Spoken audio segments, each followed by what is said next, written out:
Hi, my name is David Wong, better known as Planet Being on the internet, and this video will be demonstrating Android running on the iPhone. This is an iPhone 2G, and we demonstrated the Linux kernel running on this device over a year ago, and unfortunately I got distracted with the iPhone 3GS jailbreak, and there was some months where I had a hiatus when I wasn't working on the iPhone at all. And so things got a little delayed. But now I'm back and going to show you some cool stuff. So I wanted to be in the iPhone OS when this video started, just to demonstrate that the iPhone can in fact dual boot both the iPhone OS and Android. So even if you install Android on your phone, your iPhone can still be used normally. So first we're going to shut down the iPhone. Anyway, as you can see from the reflection, I'm using a very primitive tripod and an iPhone 3GS to record my video. Not exactly made of money, so apologize for the quality of the video.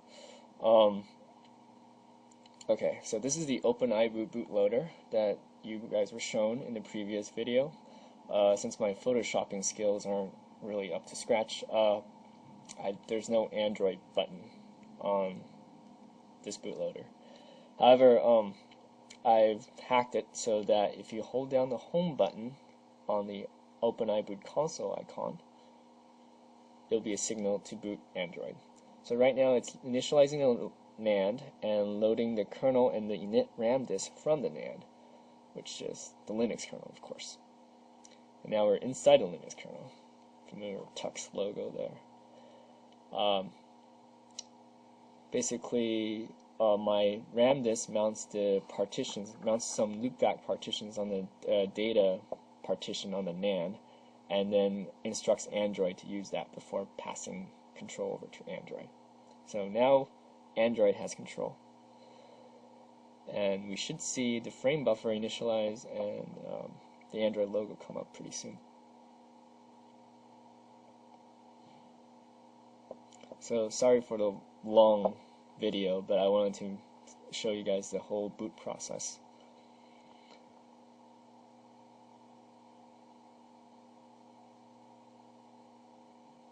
So the Android logo with a nice little animation.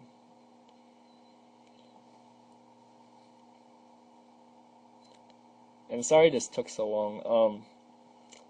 Last time there was a release, people made fun of iPhone Linux, deservedly, for not having any of the drivers and not being really usable.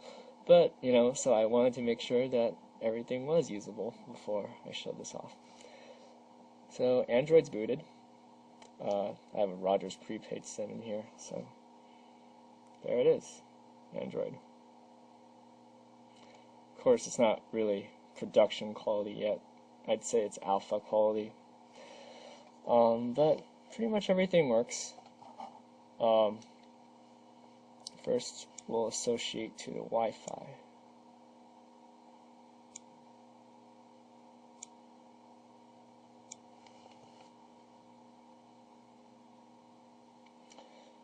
It's slightly buggy because I didn't bother to implement all the proprietary driver. Not proprietary, but Android-specific driver extensions. So sometimes the OS thinks that it's not scanning, but it is. See, we've associated. So I guess one of the things we can show you is how to browse the web. Jeez, I'm a little clumsy with this operating system.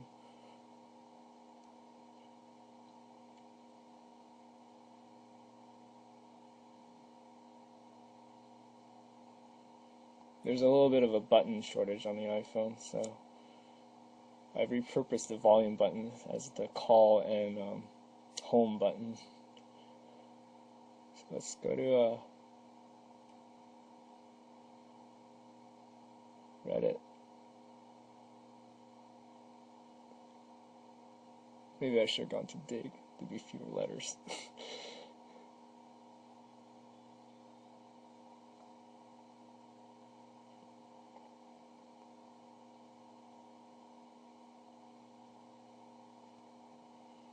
So as you can see, it's pretty usable.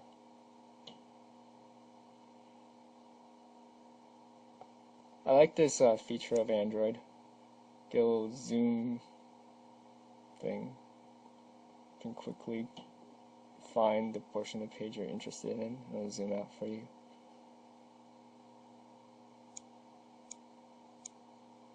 So yeah, there's the browser. Second thing is probably playing music. I have to manually scan for music because it's designed to work with the SD card, which obviously the iPhone is not equipped with. This again. It's hard to operate this thing behind a camera. It's a little sluggish, but as I've told you before, it's running the debug version of everything. There's actually a garbage collector running inside of Linux kernel right now, just to make sure I don't have any memory leaks.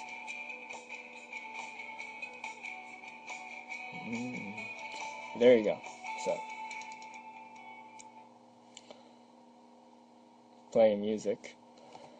Last thing I want to show you is making a call with it. There's this joke on the internet about the GNU phone where you had to give something like 20 command line arguments to place a call. And on Slashdot I read that there ought to be 2 kernel versions, one for answer mode and one for dialing mode. I actually considered doing something like that as a joke, but it was more trouble than it's worth. So I'm going to use my desktop here to send an SMS to this phone. What should I say? Hello world is always a good option. Just make sure I don't make any typos typing with one hand.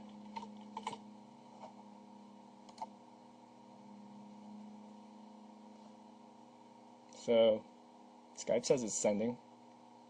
Hopefully I will receive the message in a second. And there it is.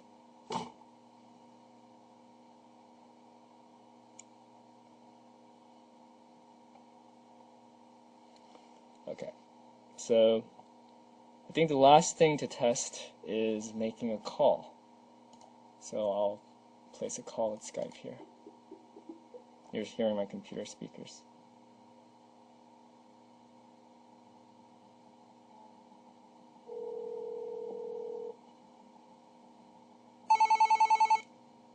There we go.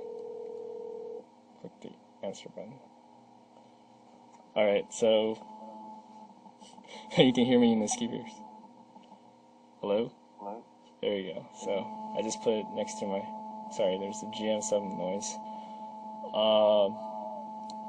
So I'm gonna try to hang up. And that's pretty much it. So check out our blog at linuxoniphone.blogspot.com. If you can throw in a couple of bucks for donations, I'd really appreciate it. If you could throw in a couple of lines of code to help with this project, I'd appreciate that even more. There's plenty of ways people can contribute. That's pretty much it. Thanks, guys.